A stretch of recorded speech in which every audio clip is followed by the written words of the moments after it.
안녕하십니까, 리안시스템 진종태입니다. 이번 시간에는 평소와 달리 외부에 나와서 촬영을 하고 있는데요. 제가 나와 있는 이곳은 서울 여의도의 K-투스 혁신센터에 나와 있습니다. 보통은 제가 하드웨어를 리뷰를 하면서 장비를 많이 빌려서 촬영을 했었는데, 오늘 소개를 해드릴 제품은 몸값이 너무 무거우셔서 부득이하게 저희가 방문을 하게 되었습니다. 앞에 보이는 바로 이 제품이 H100SXM이 무려 8장이 장착된 K-투스사의 HGX 서버 KR6288V2 제품입니다. 저도 GPU 서버를 판매하면서 몇 번 못 본 제품인데, 일반적인 서버들과 어떤 차이점들이 있는지 한번 살펴보시죠. 자, 우선 앞에 서버를 소개하기에 앞서 몇 가지 개념 정리를 해드리겠습니다. GPU 서버에 관심이 있는 분들은 DGX와 HGX라는 단어를 들어보셨을 건데, 저도 처음에는 조금 헷갈렸었는데 정의를 해드리면 DGX는 엔비디아사에서 만드는 플래그십 서버를 말합니다.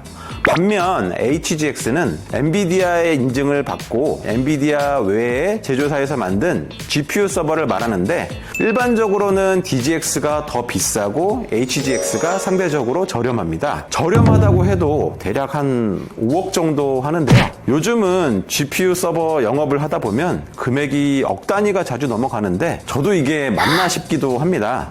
또 한 가지 짚고 넘어갈 게, H100 GPU가 두 가지 타입으로 제품이 나오는데, 저희 리안 시스템에서는 주로 판매하고 있는 제품이 PCI E타입 카드와 또 앞에 보시는 SXM 타입 두 가지로 나옵니다. H100 칩은 동일하게 만들었는데, PCI E타입은 일반적인 그래픽카드처럼 PCI E타입으로 나와서 일반 서버와 호환이 되게 나온 제품입니다. 반면에 SXM 타입은 PCI E타입 최신 제품이 5.0까지 일반화되었지만 H100 칩 자체 연산 속도보다 입출력 속도가 안 나와서 아예 메인보드에 GPU를 장착하고 나온 제품입니다. 두 가지 타입이 장단점이 있는데, PCI E타입은 SXM 타입 대비 GPU 단가가 상대적으로 저렴합니다. 하고 GPU를 필요할 때마다 낱개로 구매해서 예산에 맞춰서 구매를 할 수가 있습니다. 또 소비 전력도 350W로 낮은 편입니다. 반면에 SXM은 PCI E타입 대비 상대적으로 비싼 편이고, 메인보드에 아예 장착돼서 나오다 보니까 구매를 할 때 4장 또는 8장이 장착된 제품으로 한꺼번에 구매를 해야 됩니다. 안 그래도 개별 GPU가 가격도 비싼데 수량으로 구매해서 체감상 느끼기에 훨씬 더 비싸게 느껴지고요. 또 소비 전력도 700W로 기존 PCI E타입 대비 거의 2배 정도 소모 전력이 높습니다. 대신에 소비 전력도 높은 만큼 PCI E타입과 동일한 칩셋이지만 성능이 더 좋습니다. 현재 DGX 제품은 H100이 장착된 4세대 모델이 최신 모델인데,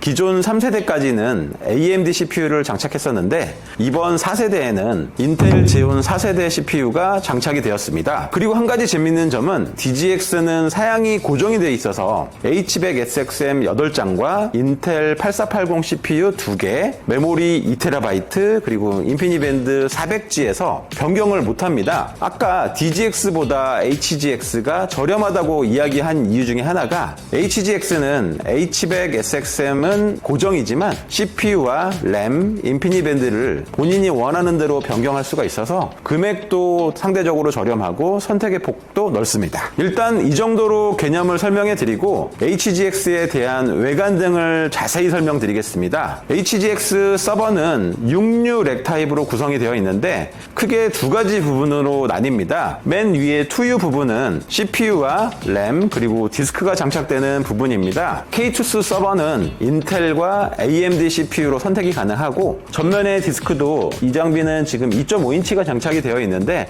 3.5인치도 선택이 가능한 장점이 있습니다. 그리고 아래쪽에 4U 부분은 GPU를 위한 공간인데, 전면의 커버를 열고 GPU 장착 부분을 빼면 이렇게 GPU가 장착된 메인보드가 나옵니다. 지난번에 제가 방송국 촬영 때문에 H100 PCI 타입을 한번 열어봤었는데, 이번에도 SXM 타입을 본사 부장님께 부탁드려서 한번 개봉해 보도록 하겠습니다.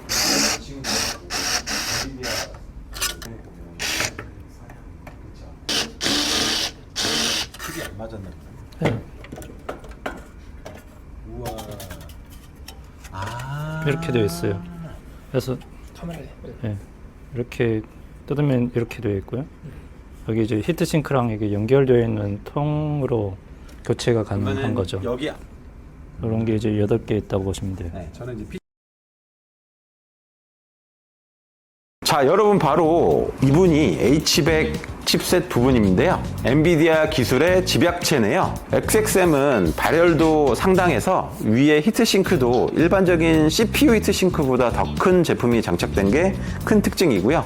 K2S HGX 서버는 냉각 방식도 기본 공냉 방식도 가능하고 순냉도 가능한데 이 제품은 공냉 제품이고 옆에 서버렉에 매니폴드 방식으로 서버렉을 통째로 순냉 시스템으로 구성이 가능합니다. 이 부분은 저도 엔비디아의 GTC에서 GB200을 유튜브에서 본 거 외에는 잘 몰라서 간단하게 본사 기술 부장님께 GPU 서버 시스템과 혁신센터를 만드신 이유와 간단하게 센터 내부를 소개를 부탁드리겠습니다.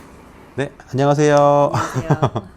간단하게 본인 소개 좀 해주시고 네. 여기 혁신센터를 왜 만들게 됐는지 하고 내부 쪽 소개를 한번 좀 부탁드리겠습니다. 네. 네, 안녕하세요. 저는 K2S 채널사업본부에 소속해 있는 오향림 과장이라고 하고요. 저희는 이 7층이라는 이노베이션 센터를 만들어서 고객님분들한테 저희 회사 소개 겸 그리고 이제 테스트나 기술적인 면에서 하고 싶으신 부분이 있으면 이 공간에서 좀 실현할 수 있게끔 만들고 싶어서 이 공간을 만들었습니다. 그러면은 여기 내부 소개 좀 부탁드리겠습니다. 네. 혹시 뭐 서버를 처음 보신 분이거나 아니면 하드웨어를 잘 모르시는 분들이 있으면 좀 실물로 이제 보시면서 만져도 보시면서 그걸 좀 체험해 볼 수 있기를 바라는 마음에 한번 디스플레이를 좀 해봤고요.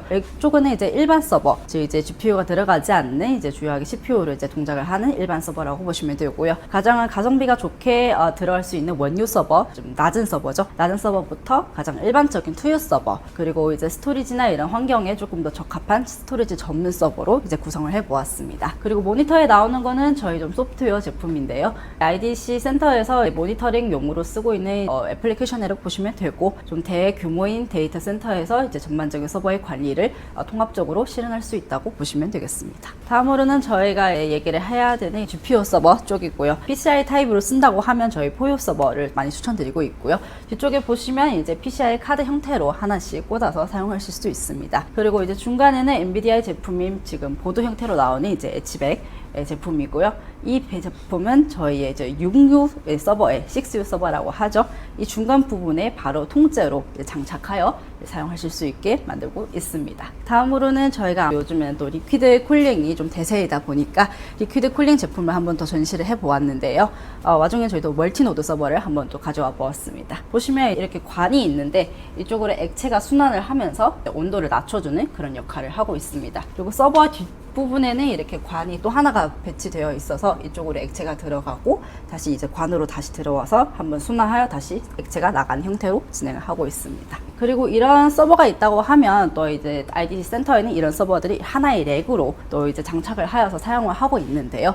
보다시피 이제 무게가 많이 나갑니다. 그래서 아무래도 좀 값이 좀 많이 들어간다고 보실 수 있겠죠. 안쪽으로 보시면 이 렉 안에 이렇게 큰 서버가 있는데 네, 빼보시면 안에 좀 리퀴드 쿨링인 이렇게 관이 통째로 이제 배관을 통해서 이제 쿨링을 진행하는 형식으로 진행을 하고 있습니다. 그리고 이 렉은 이쪽으로 보시면 이렇게 따로 문이 존재를 하고 있는데요.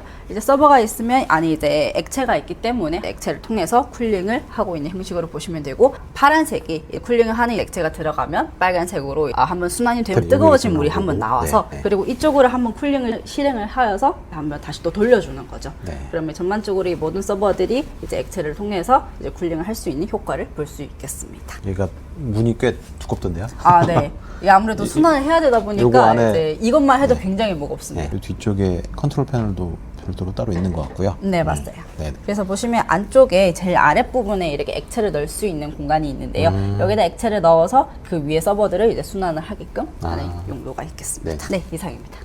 네, 인터뷰 협조해 주셔서 감사합니다. 감사합니다. 네. 오늘 리뷰해드린 HGX 서버는 솔직히 비용이 너무 비싸서 고객들이 구매하기가 쉽지 않은 제품입니다. 아직까지 저희도 제안만 해보고 판매는 못 해본 제품이고요. 대신에 저희는 대학교에 판매를 많이 하다 보니 PCI E타입으로 서버를 납품해서 GPU를 나눠서 판매를 많이 하고 있는데요. 그래도 이런 최신 서버 제품을 K2S에서 혁신센터를 오픈해 주셔서 제품을 실물로 볼 수도 있고 또 누구나 와서 보실 수도 있다고 하니까요. 아직은 안쪽에 서버룸이 미완성이 되어 있긴 한데 추후에 GPU 성능 테스트도 가능하다고 합니다. 혹시라도 혁신센터 방문을 원하시면 리안 시스템에 연락을 주셔도 되고 K-투스 본사에 연락을 주셔도 좋을 것 같습니다. 오늘 내용은 여기까지고요. 저는 다음 시간에 또 뵙겠습니다. 그럼 안녕!